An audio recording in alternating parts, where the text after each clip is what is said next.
and sit up straight and tall. And just thinking, normally we sit in swastikasana where we turn the feet up. But to make the feet actually be a little bit more like what they're doing in some of the standing poses, go ahead and be right on the little toe side of the foot. Yeah.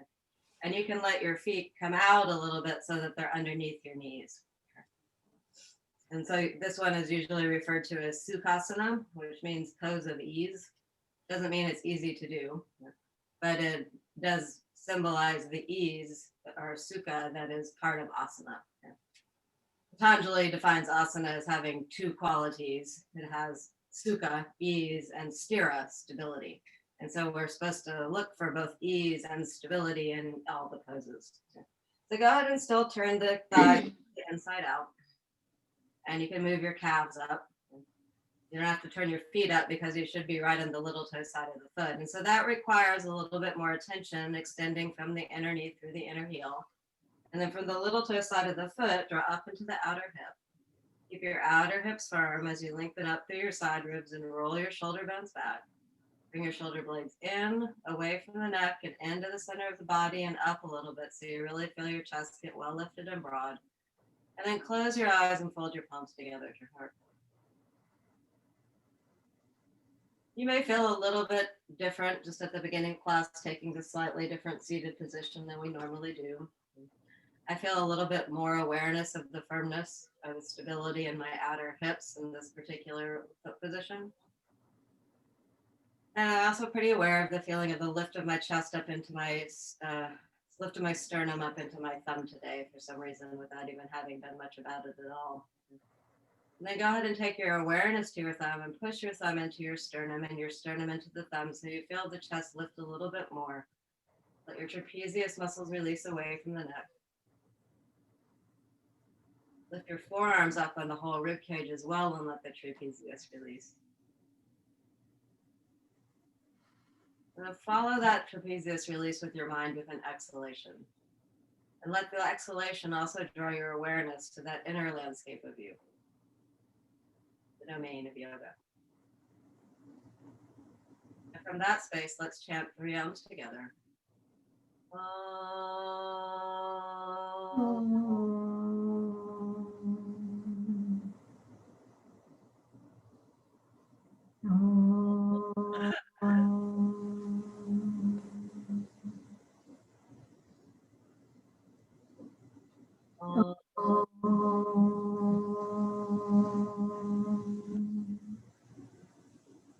Follow that exhalation with your mind. That space, inhale. Keep your chest well lifted and broad and bring your chin down to your chest and your hands down to your thighs with your palms up. Raise your hand and open your eyes. All right, and go ahead and stretch your legs out into Tadasana. Join your big toes together, spread your other toes. From the little toe side of the foot, drop into your outer hips. I'm kind of getting some feedback from a couple of people, so you may go ahead and mute yourself unless you have a question, and then you're welcome to unmute yourself and ask a question or make a comment. Right, then lengthen up through your side ribs and roll your shoulder bones back, and then spread your palms and put your hands on the blanket or the floor beside you. And press down with your palms and draw up from the little toe side of the foot into the outer shoulders. And lift your chest well. This one really relates more toward last week's pose that started off us with Tadasana, but it's good to revisit it. And then bring the legs in the opposite way. Extend from the inner knee through the inner heel. From the little toe side of the foot, draw up into the outer hip so you feel that firmness coming all the way into the chest. Then go ahead and slide out into Dandasana again.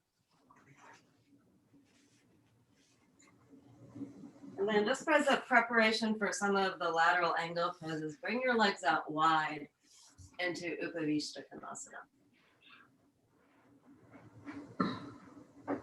This is another thing that's kind of interesting about these sequences is the seated poses don't come up right away, but standing poses do. And so I think the idea is that standing poses prepare you to do a pose like Superbadakinosa, but you can feel that it's all the same actions as when we get up and getting ready to do Trikonasana. Right?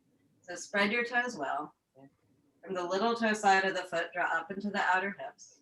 Keep your outer hips firm and lengthen through the sides of the torso. Kanasana means seated wide angle pose. Roll the shoulders back. Bring your shoulder blades in, away from the neck, and into the center of the body and up a little bit. And just to make it be a little bit more like triangle pose, go ahead and stretch your arms out to your sides. Draw your outer shoulder blades in again and let your trapezius release away from the neck. And keeping that broadness across the collarbones, go ahead and bring your hands back behind you. Push down with your palms if they reach, or with your fingertips if they don't, and lengthen up one more time into the side ribs and roll your shoulder bones back. All right, and then bring your legs together and then go ahead and stand up.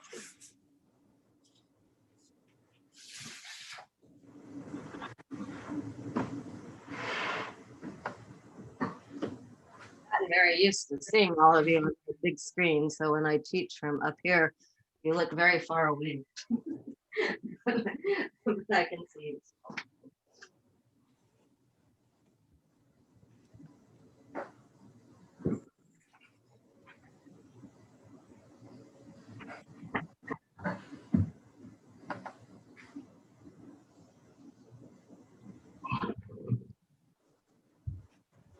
Okay, so this, unlike last week, which started in Tadasana, this particular sequence starts in Trikonasana. Okay, but let's do the various stages of Trikonasana first. So bring your legs out wide and don't turn your feet yet. This is just like Kanasana, except that now you're standing. Right? Spread your toes, lift your quadriceps and your inner thighs. Use your hands on the back of the buttocks to move the buttocks down toward the floor, and lengthen up from the front of the body all the way up to the crown of the head. And then stretch your arms out as well. So you've got Udhita Hasta Padasana. Then turn your back left toes in and lift your right toes up and spin on your heel of your front leg. That should help you get a little bit of external rotation going there. Lift up through both quadriceps and inner thighs. You could even use your front hand and externally rotate that front leg. Press into your back heel as you reach out with your arm, lengthen through the side ribs and turn your torso, and bring your hand down to your shin and reach your other arm up. And then if it doesn't hurt your neck, turn your head. There is a variation of that pose where you can actually look down toward the floor. So after you've looked up, go ahead and look down toward the floor. Stretch your neck the opposite way, and then return your head to look up toward the ceiling. And press into your back heel, reach your arms all the way up, turn your feet back to the center, and go ahead and walk your feet back in from Tadasana between sides. All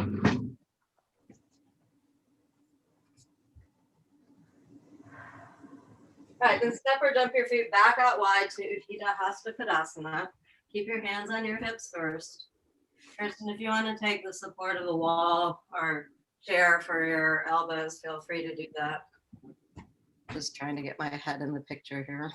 All right. Walk your feet out wide or step. All right, or jump. Start at the base and spread your toes away from each other. Lift your quadriceps, lift your inner thighs, but also really draw up from the little toe side of the foot and the outer hip, just like we did in Sukhasana. Take your hands on the back of your buttocks and use that to move the buttock flesh down toward the floor. And as you do that, hopefully you'll feel your abdomen draw in a little bit. Then go ahead and stretch your arms out wide for the full Udhita Hasta Padasana. Turn your back right toes in, lift your left toes up and spin on your heel, and then put your toes down. Lift your quadriceps and your inner thighs. You can use this hand to externally rotate the front leg a little bit more and kind of poke on your outer buttocks and see if you can get the outer femur to move in. And press through your back heel as you reach out with your front arm. Turn your torso toward the screen. Bring your hand down toward your shin and the other hand up toward the ceiling. Extend from the tailbone through the head. If it doesn't hurt your neck, look up toward the ceiling. Then look down toward the floor, which is actually a therapeutic adaptation for people who do have neck issues. Or sometimes if you're just agitated, it's a little bit more cooling to look of the mind to look to the floor. But then see if looking to the floor actually makes it a little bit easier to look up toward the ceiling. And press into your back heel and come all the way up. Turn your feet. And then walk your feet back in and come into Tadasana.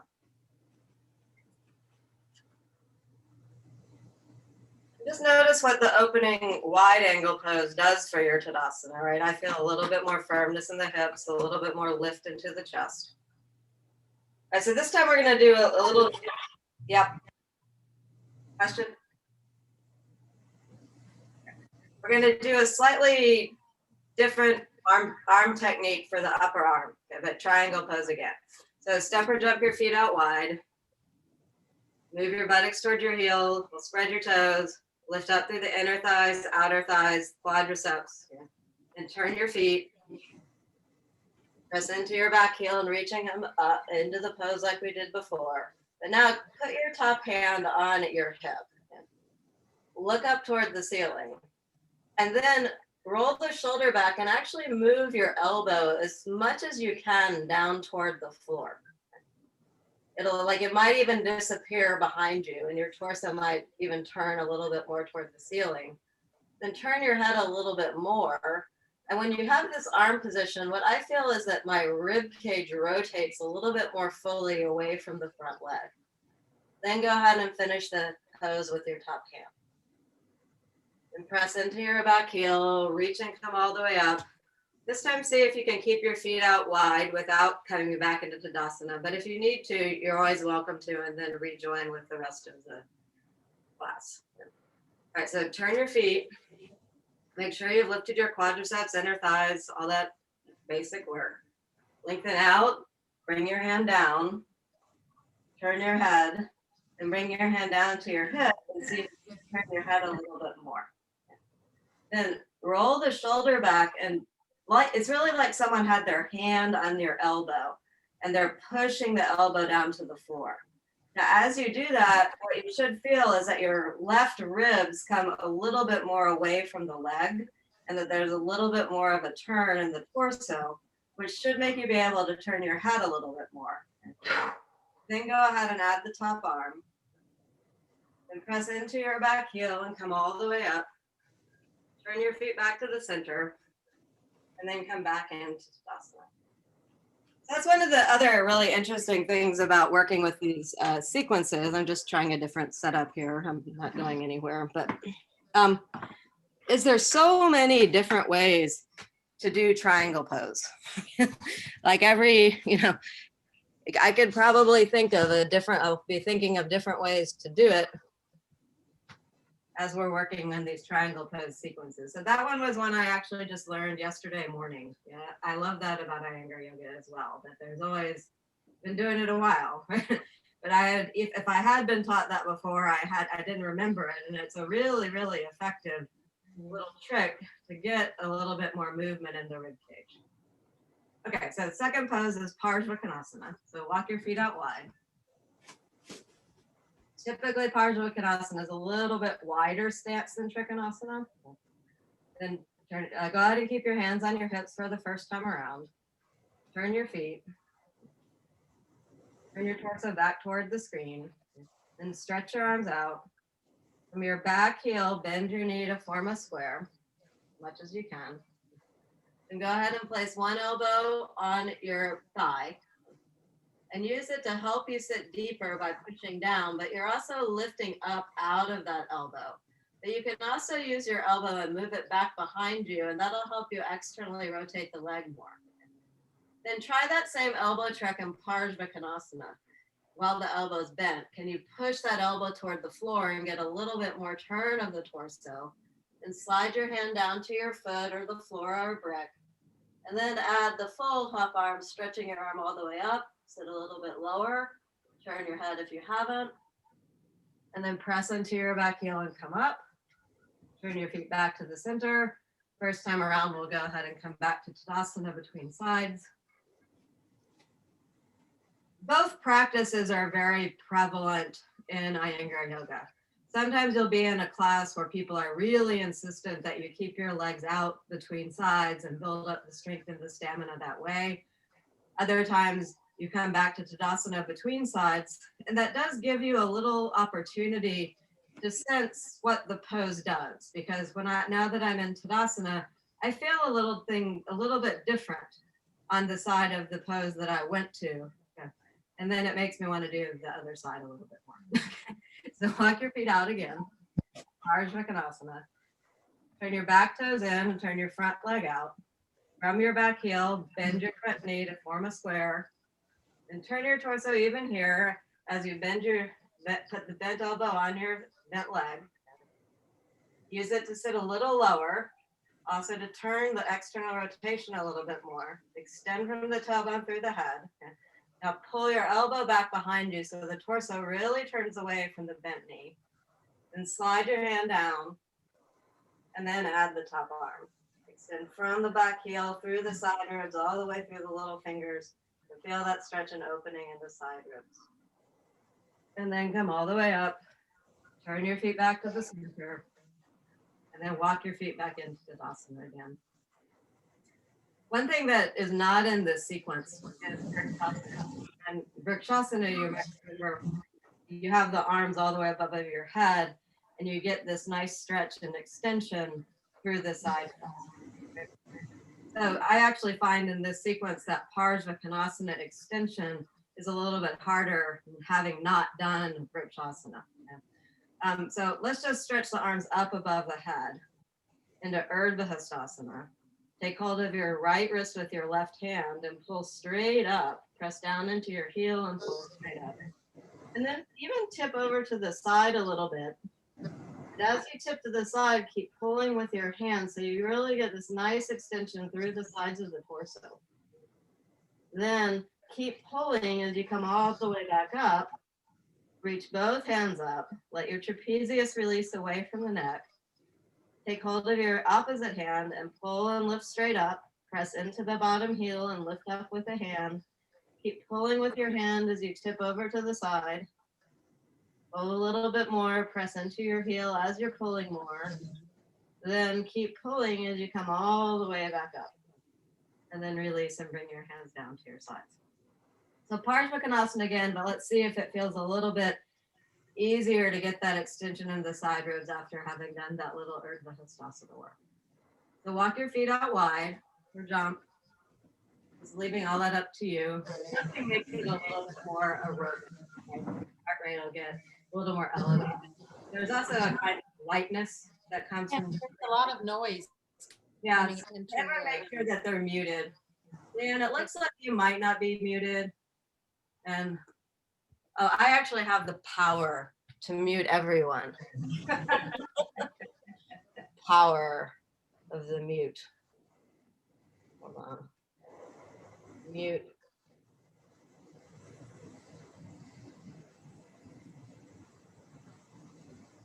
Thought I did. Oh wait, maybe it's under participants.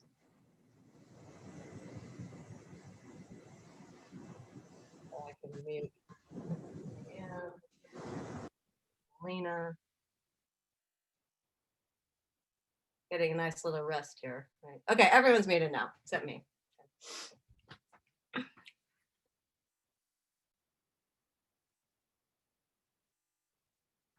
Okay, second side Parshva Tanasana. Side angle pose. Walk. Oh, but where I was with the jumping. If you do have like hip pain or knee pain or back pain or the jumping can kind of be a little too jarring on the joints. So you don't have to jump. You can always step very elegantly out into these wide poses. Turn your feet from the back heel and the outer knee, bend the knee to form a square. This time, go ahead and bring your hand all the way down to the floor on the inside of your leg, but the classic pose is the outside of the leg. Pull your elbow back, turn your head. Now add that arm. And is it a little easier to feel that full extension from the heel through the ring fingers, having done the Vrikshasana arms? And then come all the way back up. Turn your feet to the center, and turn your feet the other way. Press into your back heel, bend to form a square. You're welcome to put your hand on a brick if you need to, or you can even just hold on to the ankle. Place your hand on your hip, sit low, turn your head, pull your elbow back, turn your head more, sit low, then add the top arm. Extend from the elbow all the way through the fingers and sit lower still. And press into your back heel, come all the way up, turn your feet back to the center. and walk your feet into Tadasana. And the next pose is a Virabhadrasana 1, which we also did in the first sequence. It's got the arm work. Right? So go ahead and start with your arms in Tadasana. Okay. Press your heel of your hand against each other and reach your arms way, way, way up behind you. And walk your feet out wide. Keep your arms up. Okay. And then look up toward the ceiling and even arch your head back.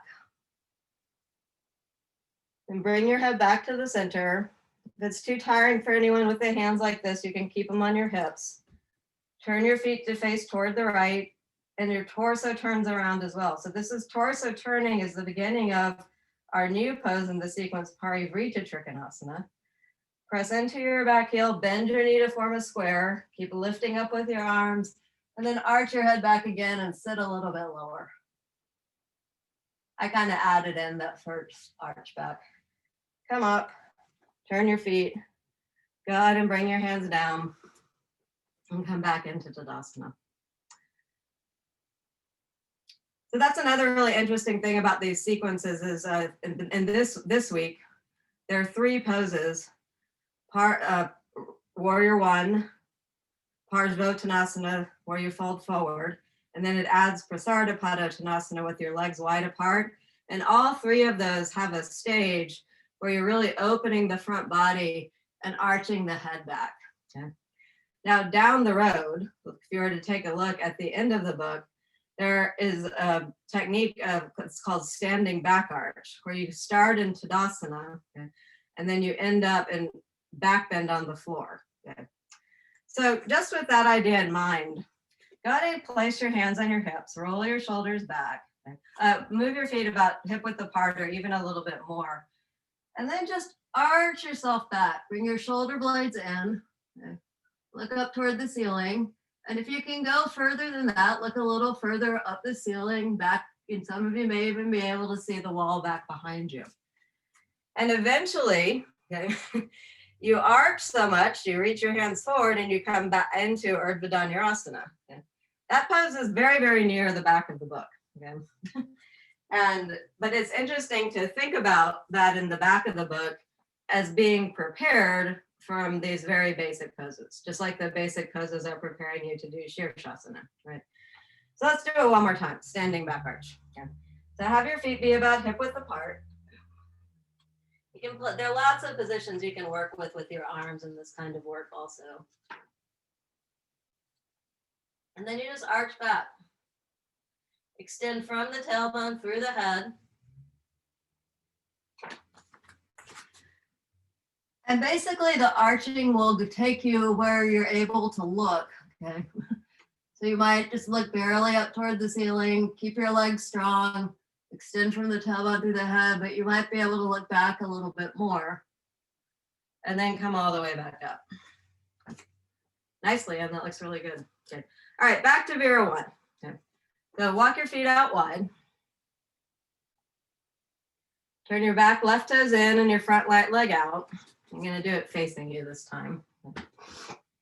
Okay, the pose that is new in this sequence is Parshvo Tanasana. And think about Vira 1 is preparing us for Parshvo Tanasana, which we're going to do in just a second. When you're in Vira 1 with these leg positions, do you feel how your torso moves toward the back leg, right? So to do Vira 1, you have to bring your torso around to the front. Okay? And when we do Parshvo Tanasana, the torso just keeps on turning and you bring your hand down to the floor. Okay? Now add your arms. Okay? Bend your front knee to form a square. Really reach up with your arms and it makes it lighter to sit down lower. Okay? Then from the tailbone, extend to the crown of the head and arch your head back like you're doing that standing back arch. And then bring your head back to the center. Okay? If you need to come to Tadasana, do. Otherwise, you can just go right to the second side. If you need to bring your hands down, you're welcome to. It's very elevating of the heart rate to keep your hands above your head. Okay? So, you know, if you feel yourself getting overheated or overtired, bring the hands down. Okay? Turn the ribs in anticipation of revolved triangle. Bend the knee to form a square. From the back sitting bone, bend the knee. And from your tailbone, extend from the crown of the head and arch your head back. Sit a little bit lower. See if you can arch your head back a little bit more. Good. And then come all the way back up. Those are really nice shapes. Really, there's a beautiful arch in the back body of several of you. It was very inspiring. All right, a couple quick rounds of Vira 2. So stand with your feet out wide again. It's basically very similar to Parshva Tanasana, except that you stay upright. Turn your feet. We're gonna do it 3 times on this side, okay? And then we'll do 3 times on the other side. Okay? Stretch your arms out. Okay? Bend the knee to form a square. Turn your head and look to the back, to the front of your torso. Sorry, to the front bent leg. Come up. This time when you bend the knee, think about that action coming from the sitting bone and bend the knee. This time when you do the action, extend from your back heel, stretch through your back arm, and from your outer back heel, bend the knee to form a square. So progressively, the whole body gets involved in Virabhadrasana 2. Then come up, turn your feet, stretch your arms out. Let's just cut to the chase this time and extend from the back heel through the back hip, stretch through your back arm, bend and form a square. Look at the head turn again. Come up 2 more times. Bend and form the square. And then last time, back heel, stretch through your back arm, extend through the front arm as well. Bend your knee and form a square. Sit a little bit lower if you can. Good. And then come all the way up and come into Tadasana. So Kristen, Parivritta Trikonasana, you've got your chair there. You could just sit down and do like a Marichiasana 1, okay? If that's, or be in a, actually what could even be better for you would be to be in Upavishtakonasana and sit and turn, okay? But if you do still feel like you could do a little bit of it standing, and actually everyone can do this if you have a chair. You can get a chair, have your right foot on the front forward underneath the chair, left hand back, and you just bring your elbow to the chair. Okay? And this helps you turn. So let's do this first round of Parivritta Trikonasana with the support of the chair for everyone. If you have one. If you don't, you can just do regular. So right foot forward, left back. Okay? Really, this entry is just like Warrior 1. Okay? Actually, stand up for just a second. Okay. Remember that little link I was planting there, that when you come to Vira 1, the back ribs have to turn a little bit. Okay. And then the back ribs just turn more as you come down to the chair. Okay. Then extend from the tailbone through the head. Okay. And then I'm holding onto the chair with the hand. So I can push that fingers into my chair, and that helps me rotate more. Then remember the little elbow trick and push your elbow back and get yourself to turn more. Turn your head, then add your arm. And keep pushing on the chair with your fingers to help yourself rotate around. And then release and come back to the center. And then switch legs.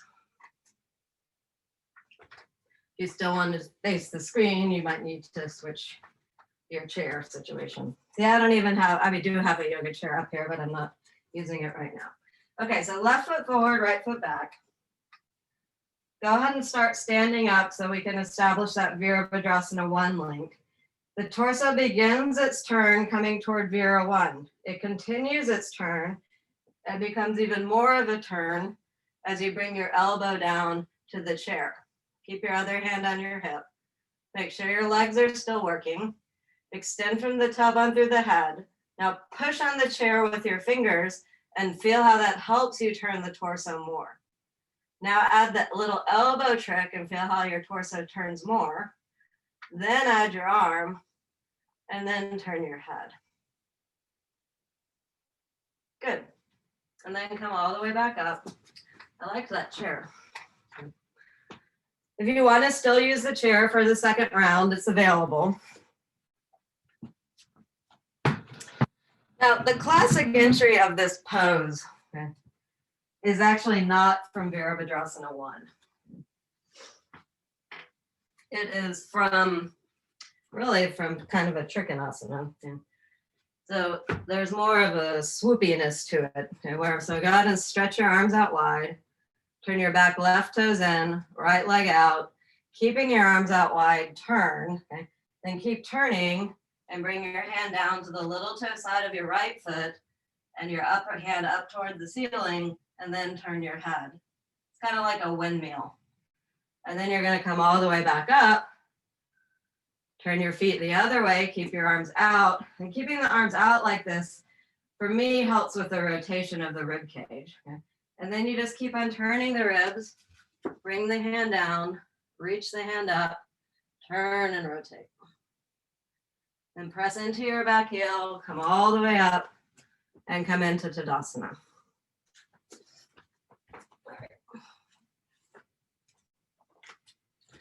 Then we get a new pose again. No, we get to do Parshvo Tanasana first. But go ahead and take a look at plate 26. I'll show it here in just a second.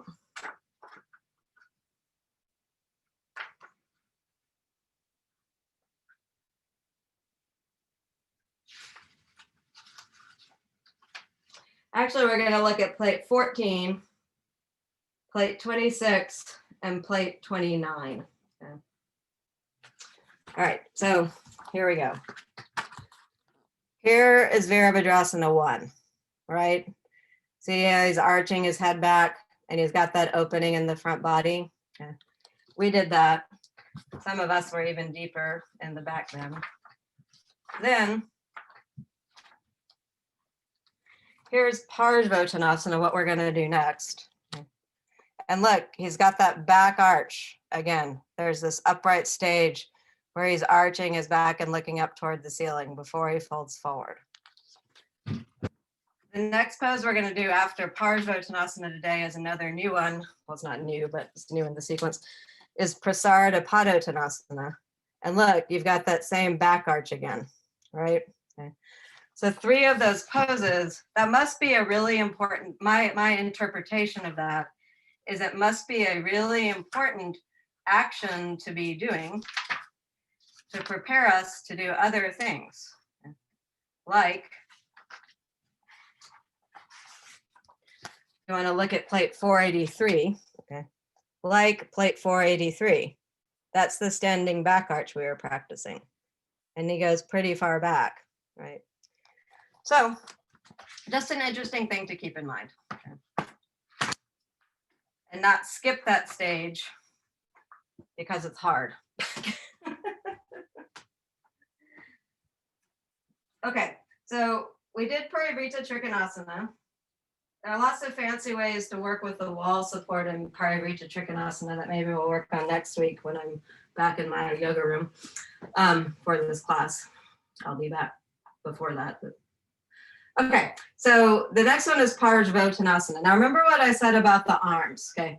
We have the Tadasana arms. We have the side angle arms.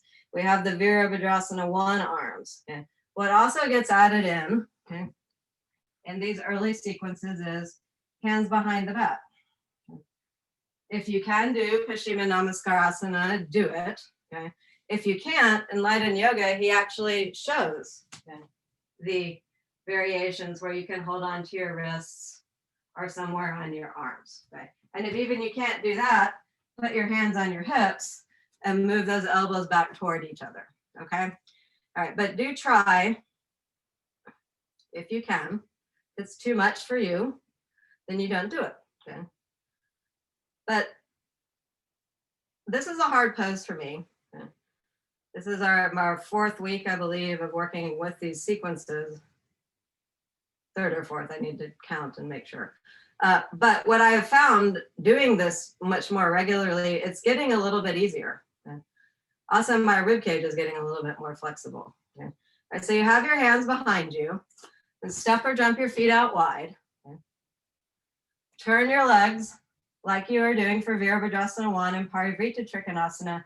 And now you've got your hand on your back, and particularly your left forearm. Can you use that to bring your ribs around a little bit more so they're even? Then press your little finger into your chest and do that back arch, looking up toward the ceiling, opening the back body. Then keeping your legs strong, keeping the sides of the torso long, fold forward and bring your head down to the floor. Now, this is another interesting thing. If you need to release your hands for support, that's fine. I was taught this, or I always heard, bring your forehead to your shin, but the picture in the book is his chin to his shin. And just make that distinction for yourself. What happens when you're aiming for forehead? What happens when you lift your chin to try and bring your chin down? Actually, that action of the neck, for me, pulls the spine a little bit closer to the shin. Another little thing I had never really realized in all the years I'm doing yoga. Then come all the way up. You can take a break with your arms if you need to, or you can keep your arms there. You can take a break with your legs if you need to. Okay. I'm taking a break. Okay.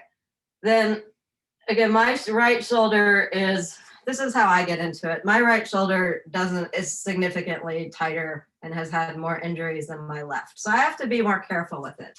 So the first way I'm careful with it is I really make sure I'm lifting up underneath into the armpit. And I even use that opposite hand to lift up. And then I keep my opposite hand in my armpit as I bring my hand to my back. Okay.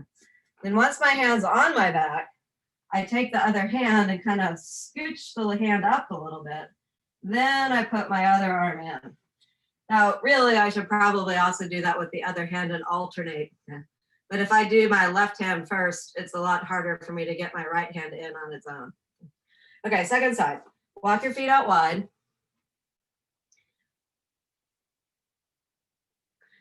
Let's go ahead and add the back arch here, just like we're getting ready to do a Prasar Pado Tanasana. So why not practice that stage here? Then come back, bring your head back upright. Turn your feet. Second back arch, look up toward the ceiling. And that even prepares the chin, now that I think about it, to be toward the shin, right? So this time you could actually keep your chin in that angle the whole way and see how that goes for you. Oh, man. My hamstrings are actually getting some more nice work from doing these sequences as well. And then press into your back heel and come all the way up. All right.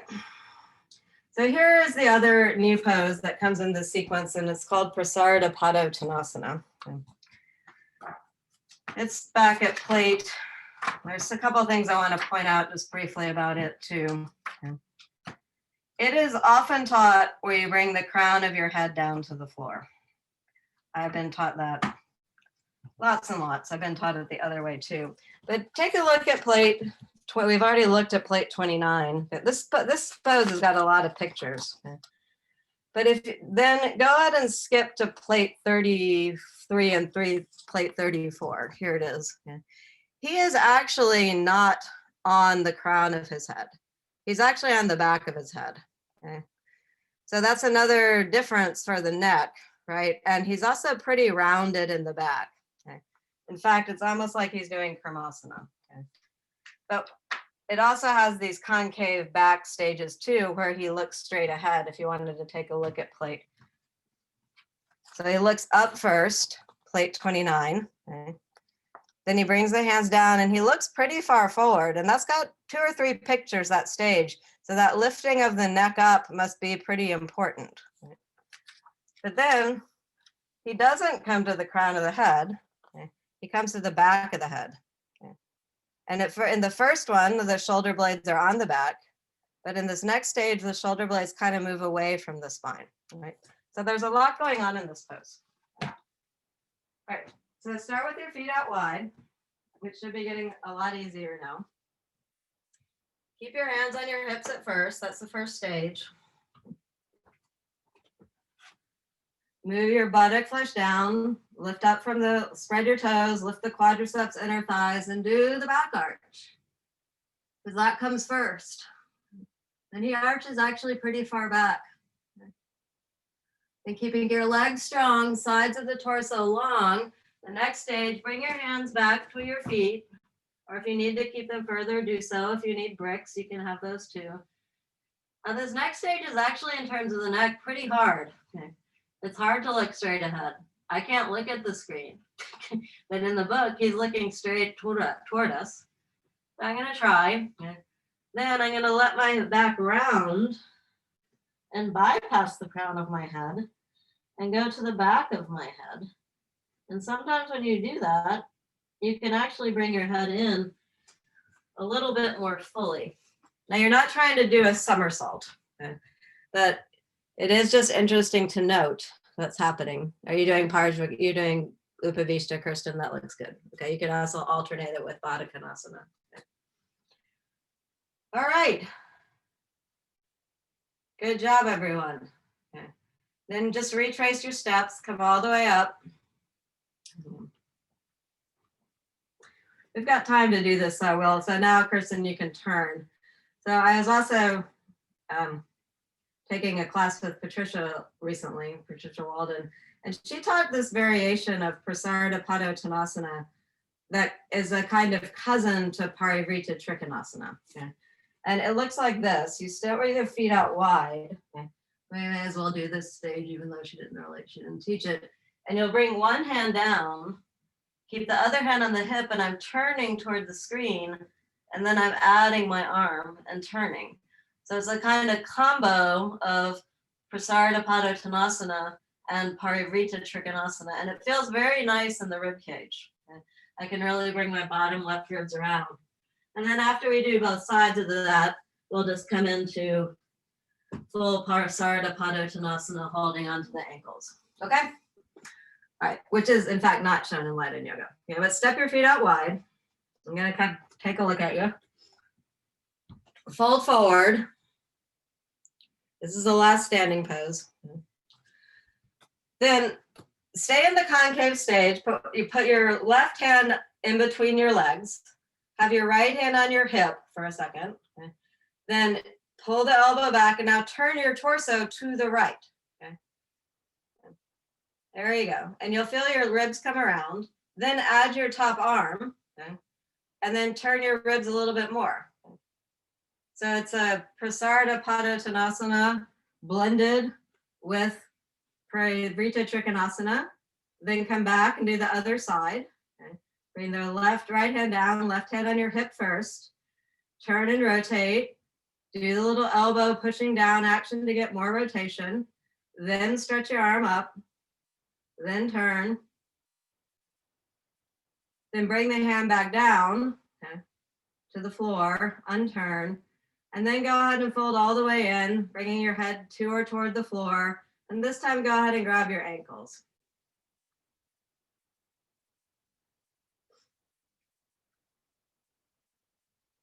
Good. And then retrace your steps and come back up. Right now, I mentioned that at this juncture in the actual sequence, he goes right into shoulder stand. Okay?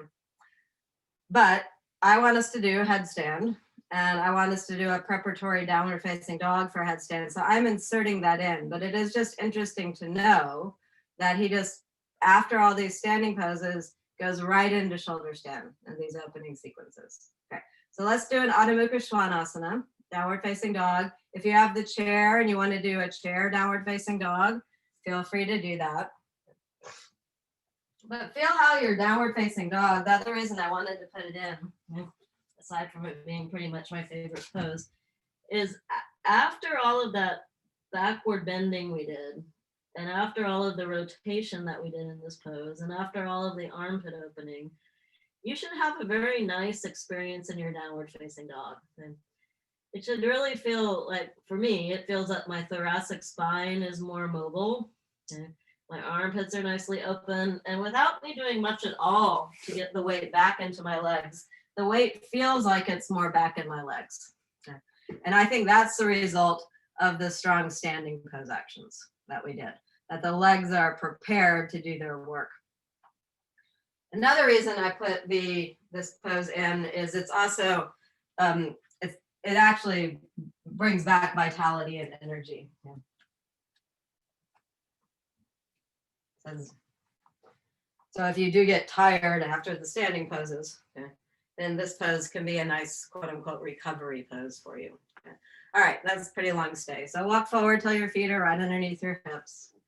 Place your hands on your pelvic bones. Roll your shoulder bones back and come all the way up. All right, now we're adding in headstand or whatever you do when headstand rolls around. Okay? That could be Kirsten Superbadakinosa maybe, or you could also repeat chair, downward facing dog, or do whatever you're doing nowadays when headstand rolls around. Yeah. And that goes for everyone. Do what you do when headstand rolls around. So that means you can do it against the wall. You can do it in the middle of the room. You can do it with your ropes if you have ropes. You can do it between two chairs. You're welcome always to do the headless headstand prep or headed headstand prep. Yeah, whatever you do, okay, when headstand rolls around, or your little headstand support. That's it, Sugi, good.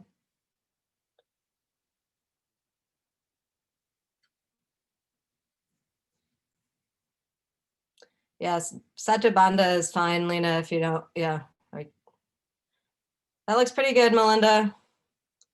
Pratima, a little bit, your pelvis is turned toward the white curtain thing. So make sure if you're at the wall, use the feedback of the wall to be even. Okay. That looks pretty good, Leanne. A little bit more through the inner heels. That's good, Chaya. Those of you who are doing headstand prep, remember to come down and rest because it's harder. Okay, go ahead and bring your legs in a little bit together, a little bit more. Yeah, and that's really helping your shoulders. That looks good, Cliff. Good job getting up. A little bit, Melinda, today your elbows look a little bit too close together. So can you just wiggle them out a little bit? Marcia, your legs are going a little too far behind you. So move your ribs back, buttocks. That's it. You just fixed it. Okay, good.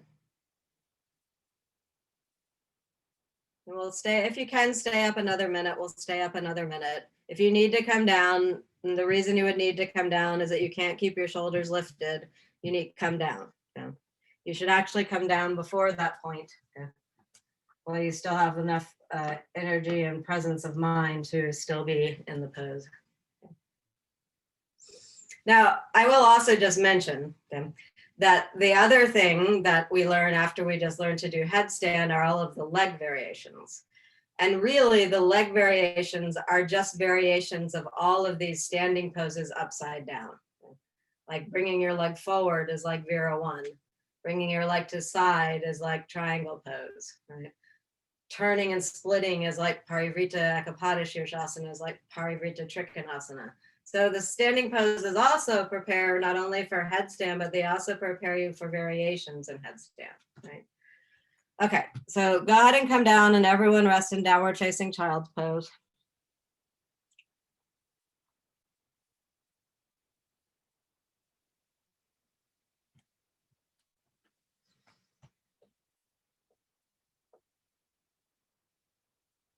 And then go ahead and set up for both shoulders, for shoulder stand if you're doing it. If you don't do it, you can do legs up the wall pose.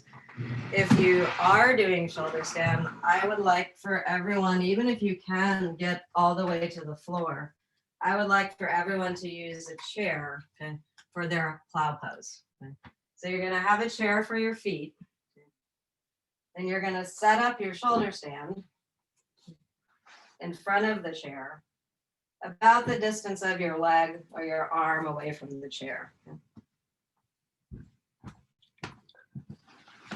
And can you show us the setup for the chair shoulder stand? Oh yeah, sure. Hold on a second.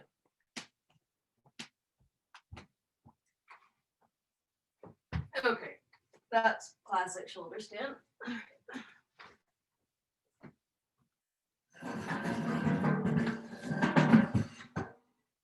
Here is my yoga chair.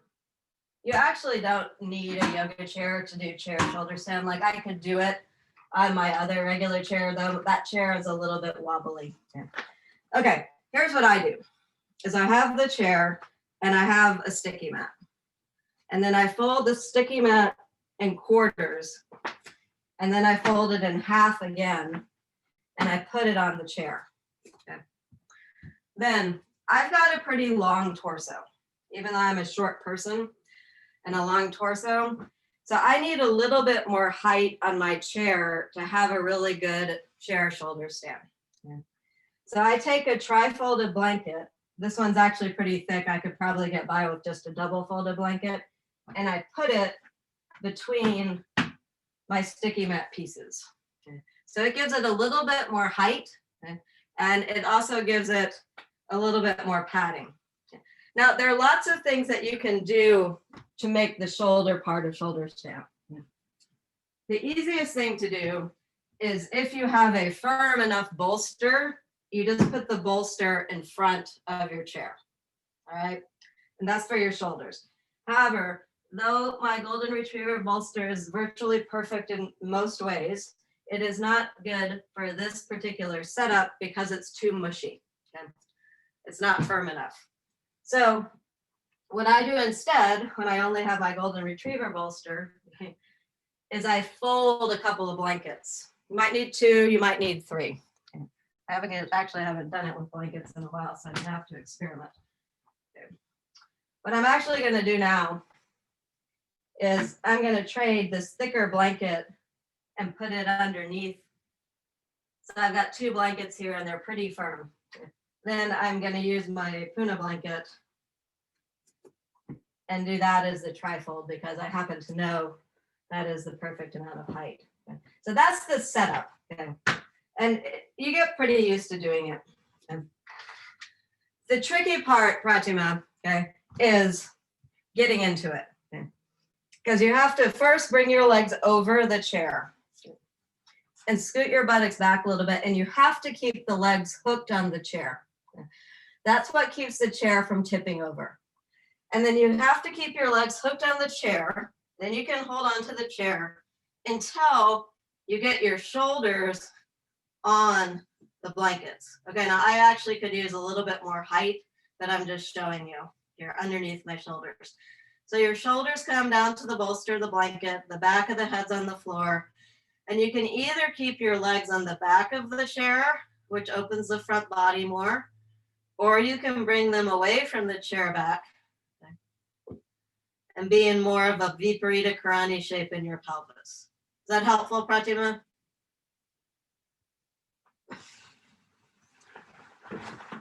So that's chair shoulder stand, if you want to do that. If you want to do regular shoulder stand, you set that up.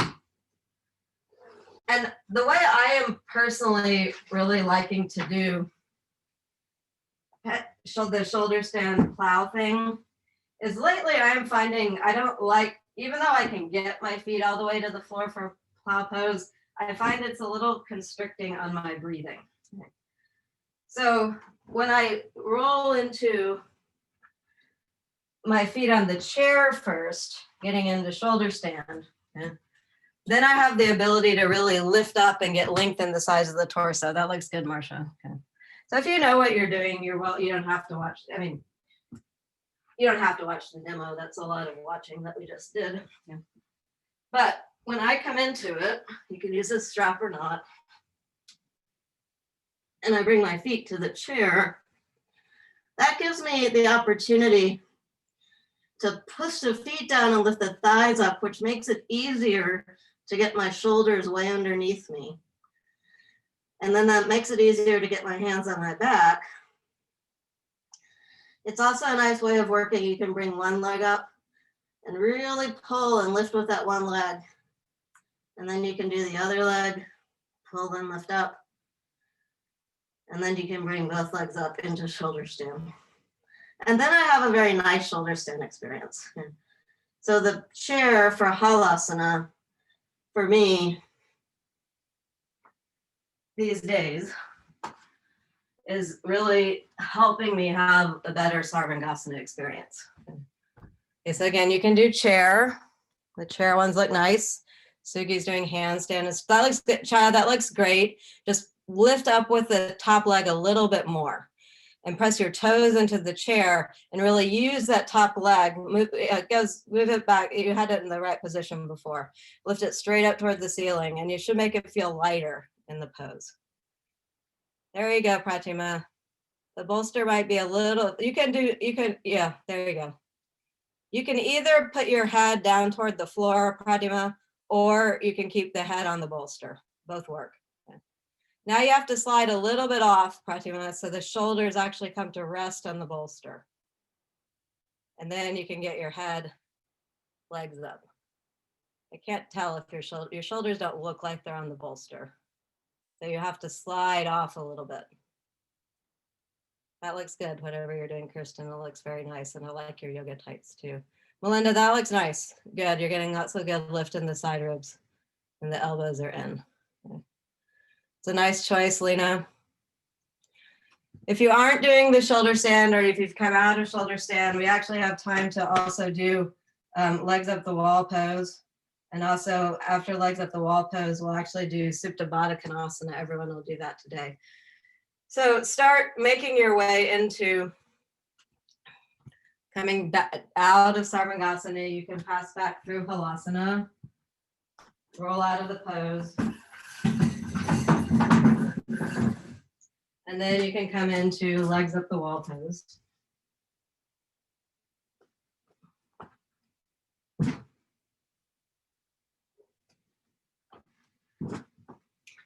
And legs up the wall pose again is just what it sounds like.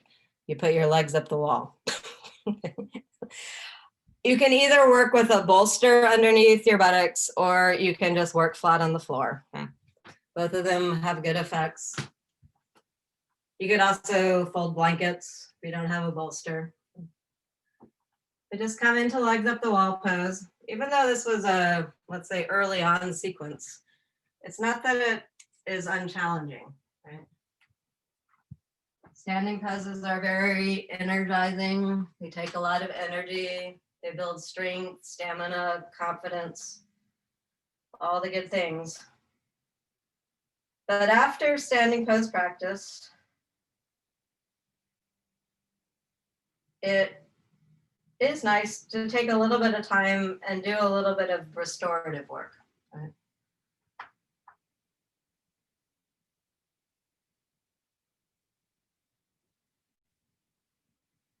Often you're in a rather alert state from all of the standing poses.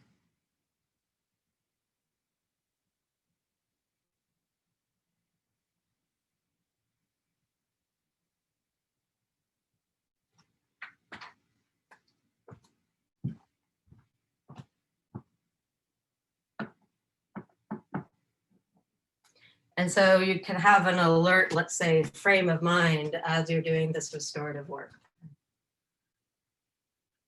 We'll stay in legs up the wall pose. We have time to do it another 3 minutes. Yeah.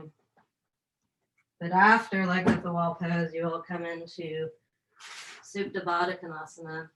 I'm making the setup for that now. So if you do want to come into Superbadakinosa early, you can see what it is. It's a vertical spine-wise bolster with head support. You lay down on the bolster and put your legs into Superbadakinosa.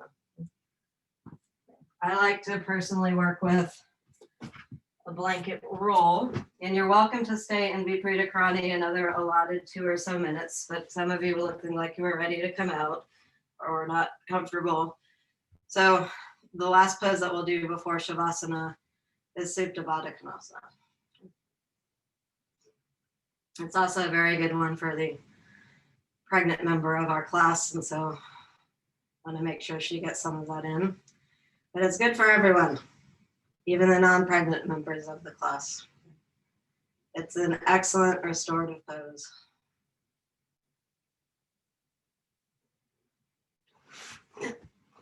So in the next minute or so, start making your way from Viparita Karani to Superbadakinosa. And after Superbadakinosa for 4 or 5 minutes, we will come into the Savasana of our choice for 4 or 5 minutes. So finishing up with your legs up the wall pose. I have really very little wall space here. This is why I didn't show that at all.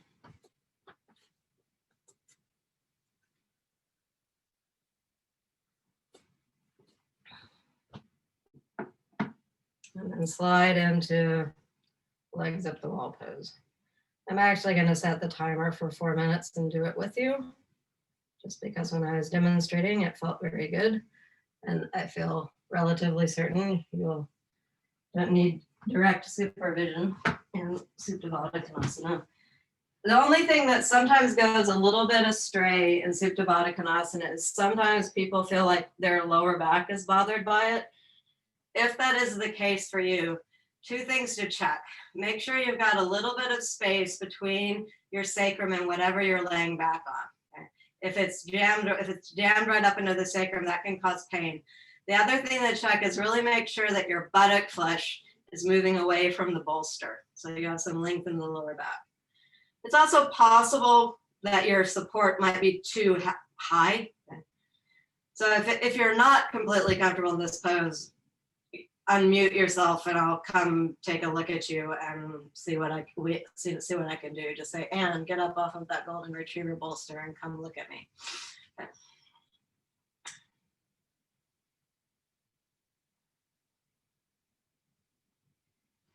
You can also do a little bit of pranayama here as well.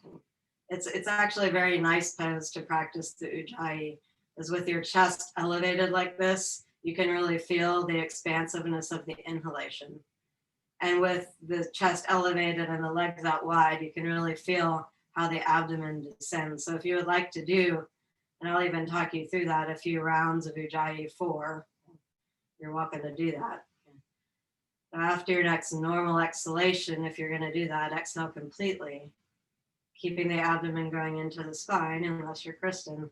Inhale your breath from the base of the pelvis, through the abdominal region, through each individual rib, up into the top chest and out to the edges of the collarbones. Keeping the chest well lifted and broad, take a few seconds longer to exhale your breath than you normally would. Moving from the top chest, through each individual rib, through the abdomen, into the base of the pelvis. Follow that exhalation with your mind. There's a pause at the end of the exhalation where the next inhalation naturally rises. It may feel to you that you should do a couple of normal breaths before you try another Ujjayi 4. Or it may just feel like, oh, this Ujjayi breath is just naturally coming for me. And then you can do repeated cycles of Ujjayi. Or if you don't even want to bother with the pranayama at all, just go ahead and do just not much, just like 3-4 cycles of Ujjayi. But if you don't want to bother that, you can just be here enjoying the loveliness of the pose that is Superbadakinosa. But you may find that just because of the shape of the pose, you may find that you do have a heightened awareness of your breath. And that in turn can be the beginning of Ujjayi, Ujjayi 1, when you just simply watch your breath. So if Ujjayi 4 feels too strong for you, you can backtrack and just do a prolonged inhalation or a prolonged exhalation, or watch your breath, or just be in the pose. Don't do any more than 5 cycles of Ujjayi, and after you do the 5 cycles of Ujjayi, discontinue that and just go back to normal breathing and watching your breath.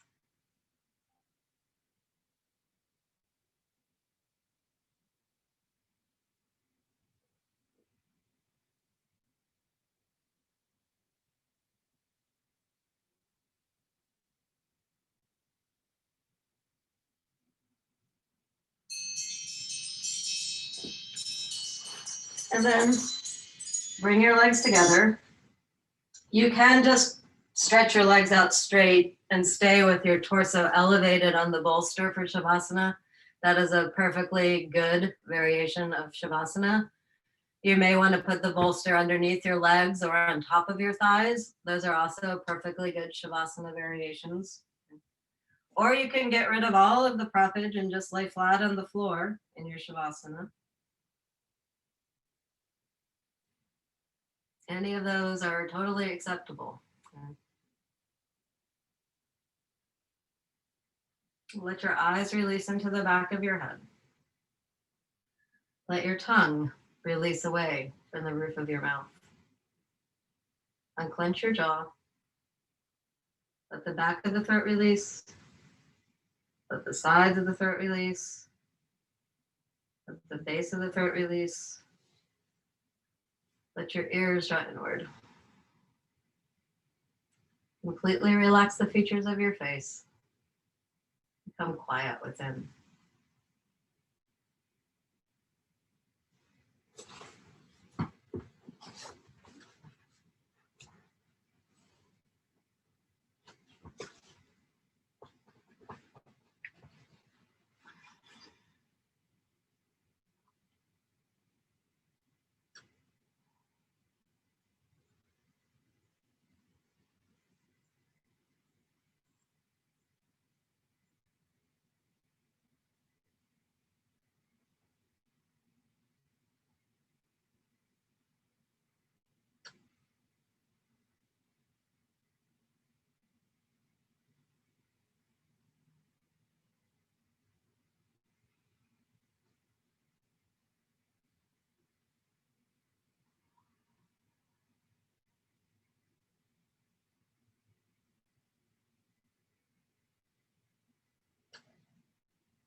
And take a couple deeper breaths. Consciously using those breaths to infuse this experience of Savasana.